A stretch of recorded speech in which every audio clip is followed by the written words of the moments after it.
mataron a Apia Guayquitumpa. Pero no murió. Porque si yo estoy relatando ahora, y si esa historia nos va inspirando, es porque su fuerza también está con nosotros. Un hermano guerrero abaguaraní. En el año 1899, en el altiplano y en los valles, también había un hombre que había resistido fuertemente a la República de Bolivia. Se llamaba Pablo Zárate Vilca, el temible Vilca. Convocó a miles y miles de hermanos quechua aymaras. 1899, cuando estaban en disputa por la sede entre José Manuel Pando y Fernández Alonso en Sucre. Los dos estaban peleando. José Manuel Pando no tenía mucho ejército, no tenía las armas que tenía el ejército de Sucre, pero a través de la esposa de José Manuel Pando, se llamaba Aida Guarachu, una hermana aymara, emparentado con Pablo Zárate Vilca, lo convoca a Pablo Zárate Vilca y le dice: ayúdame a ganar la guerra, esta batalla a los sucrenses, a Fernández Alonso. Y voy a dejar sin efecto la ley de exvinculación, esa ley que permitía al Estado vender nuestras tierras. Pablo Zárate Vilca, por supuesto, cree y le ayuda. Y al final define Pablo Zárate Vilca la guerra federal, gana a Fernández Alonso y José Manuel Pando se vuelve presidente de la República de Bolivia. Pero José Manuel Pando no cumple su palabra. Lo mata el año 1903 a Pablo Zárate Vilca.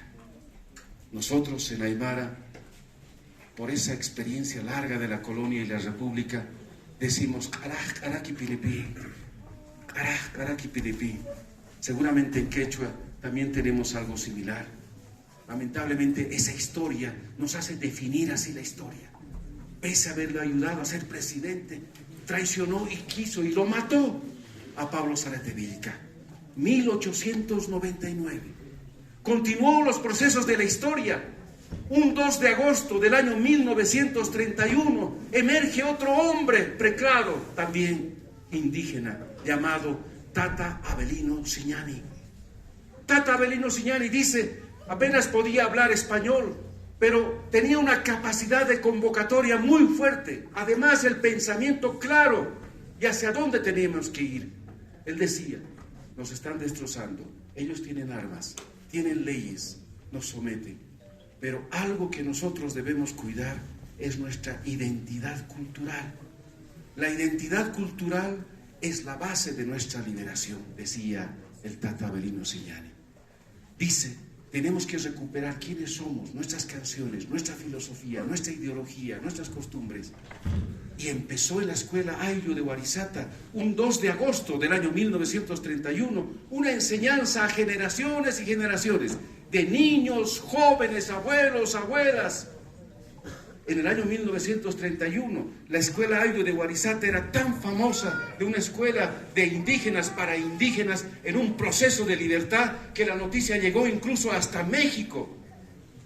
Pero el gobierno de la República de Bolivia, en enero del año 1941, lo cerró, porque dijo, más que una enseñanza de lectoescritura, es una escuela de insurrección.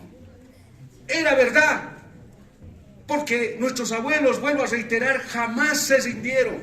Utilizaron varias metodologías, estrategias para seguir el proceso de nuestra libertad.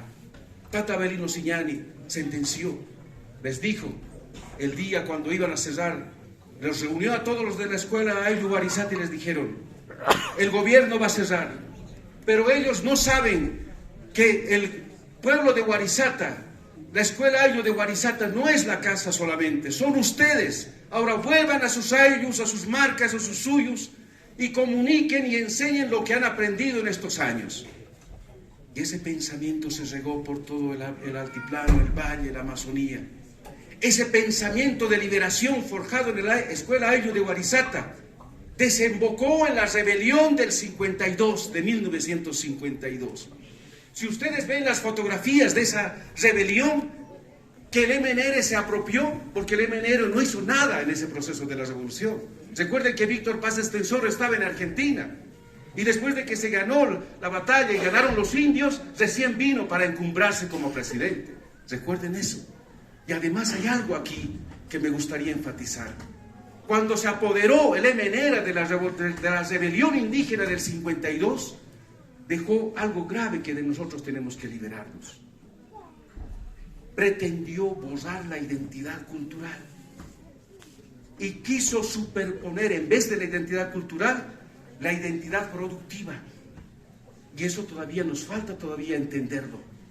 Es decir, no importaba si tú eras quechua, aymara, guaraní, ya no importaba. Dice, todos son bolivianos. Ahora te definen de dónde trabajas. Si trabajas en el magisterio, si eres profesor, eres del magisterio. Si estás en el campo, eres campesino. Si estás en la mina, eres minero. Si estás en las fábricas, eres fabril. Es decir, pretendieron borrar nuestra identidad cultural. Por eso mucha gente ahora dice, soy campesino. Dice, está bien, en eso trabajas, pero ¿quién eres? Por eso soy campesino. Dice, no, somos aymaras, somos quechua, somos guaraní. El MNR pretendió borrar nuestra identidad cultural. Mucha gente dice, yo soy minero. Sí, trabajas en las minas, pero eres aymara, eres quechua. Eso tenemos que darnos cuenta, eso todavía nos falta. Yo veo cuando camino, dice, no, yo soy abogado, yo ya no soy aymara. Eres aymara, yo soy abogado, yo soy aymara. Eso nos falta por recuperar. Cuando nos demos cuenta de eso, nadie nos va a detener, nadie nos va a detener. Y el proceso de cambio va a continuar, porque tenemos que entender que la identidad cultural es la base de nuestra liberación, como decía el Tratado Avelino Siñano. Pasó los años 60. ¿Recuerdan el 67? La masacre de San Juan. Murieron mineros. ¿Quiénes eran los mineros? Hermanos aymaras, hermanos quechuas. El 71, golpe de Estado. Hugo Banzer Suárez entra al poder y lo primero que hace es otorgar tierras a sus camaradas. ¿Qué tierras? La tierra de los chiquitanos, de los guaraníes, de los mojeños. Tierras indígenas le dan a sus camaradas. Y hoy día los herederos de los usufructuadores dicen, nuestras tierras, dicen desde Santa Cruz. No son sus tierras. Esas tierras son de los pueblos indígenas originarios. Esa es la verdadera historia. El año 1985, ¿recuerdan? El decreto 21060 votó a 40.000 mineros, 40.000 familias, de la noche a la mañana a la calle, sin tener ningún sentimiento, diciendo, estamos en un proceso de relocalización. ¡Mentira! Nos votaron a la calle, murieron muchos hermanos mineros de hambre. Tengo varias historias para contar, pero es de tristeza, por el olvido de ese pensamiento colonial de la República de Bolivia. Porque los que gobernaban no les interesaba el pueblo, jamás les interesó el pueblo. Y el pueblo somos nosotros, quechua, aymaras. Y además, bajo ese decreto, vendieron todas nuestras empresas estratégicas, vendieron Bolivia. A título de capitalización, los años 90, igual siguieron entregando todos nuestros recursos. ¿A quiénes? A los intereses transnacionales, nada más. Y en 92, España, Portugal, Francia, se atreven a decir al mundo, celebremos los 500 años de encuentro de dos mundos. ¿Cómo vamos a celebrar el saqueo, la invasión, el genocidio? La respuesta del movimiento indígena de Bolivia y del continente fue contundente. No hay nada que celebrar. No vamos a celebrar nunca el genocidio, el saqueo, menos la invasión. Más aún, nos hemos reafirmado en nuestros propios ideales de la lucha centenaria de nuestros abuelos y nuestras abuelas. Y el 92 empezó un proceso de marchas, de articulación del pueblo, desde los ayllus, las marcas, con el espíritu de la Inalmama, la coca sagrada, nuestra Pachamama, nuestros ritos. Estaban las energías convergiendo en un hombre, en una persona, porque así converge, así elige la historia para un tiempo determinado. Hasta que un 18 de diciembre, un domingo, 18 de diciembre, en unas elecciones democráticas, con las reglas neoliberales, ganamos y elegimos al primer presidente indígena, Evo Morales Ayma. ¡Grande Evo! Venimos de una lucha larga. Esta lucha la que estamos llevando no es solamente de unos años. Es la herencia de la lucha de nuestros abuelos de hace 531 años.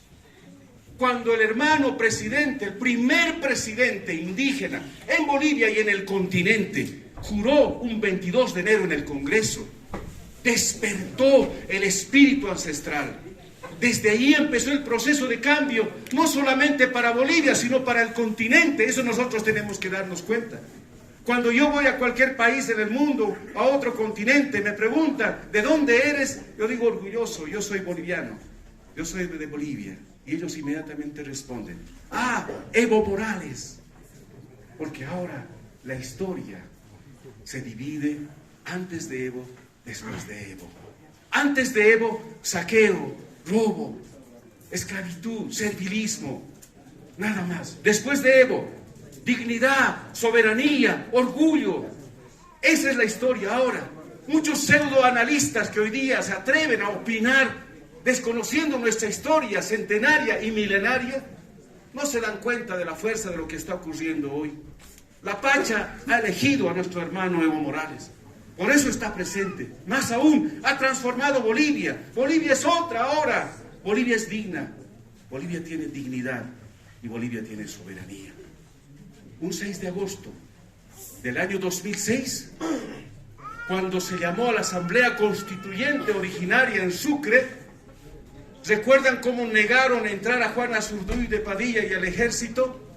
Un 6 de agosto del año 2006 desfilamos quechua, aymaras, guaraníes, afrodescendientes, esejas, mojeños, trinitarios.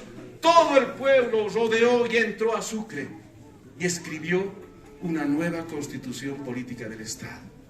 Pero esa constitución política del Estado está basada en nuestra historia milenaria, en nuestra estructura comunitaria del ayllu, del suyo, de la marca. Es una estructura diferente. Por eso, los que ahora firmaron nuestra constitución, no solamente es esa élite, son quechua aymaras, nuestros hermanos, nuestras hermanas, que han dado nacimiento a una nueva etapa de Bolivia. Como nuestros abuelos, nuestras abuelas. Yo he tenido el honor de haber sido criado por una abuela y un abuelo. Nos ha dejado un rol y una responsabilidad en este tiempo, porque la vida es un viaje sagrado, pasa nomás, pasan los años y de pronto pasa nomás. Pero nuestros abuelos nos han dejado las más grandes lecciones, así como no se han rendido nuestros abuelos ni nuestras abuelas. Nosotros no nos vamos a rendir tampoco, porque además tenemos un liderazgo de nuestro hermano, de nuestra propia sangre, que se llama Evo Morales Ayma.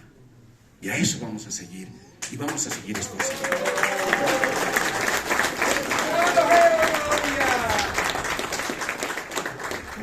De aquí en adelante, la historia, con el liderazgo de nuestro hermano presidente Evo Morales Ayma, Bolivia va a tener un brillo muy importante en el futuro. Así como las culturas milenarias brillaron, Bolivia va a brillar en el futuro. Pero tenemos que seguir trabajando en ese liderazgo que nuestro hermano presidente Evo Morales Ayma aquí nos está trayendo y nos está convocando. Muchas gracias. ¡Que viva el Estado Plurinacional de Bolivia! ¡Que viva nuestro instrumento más IPCP! ¡Que viva nuestro presidente Evo Morales Ayma! Muchas gracias.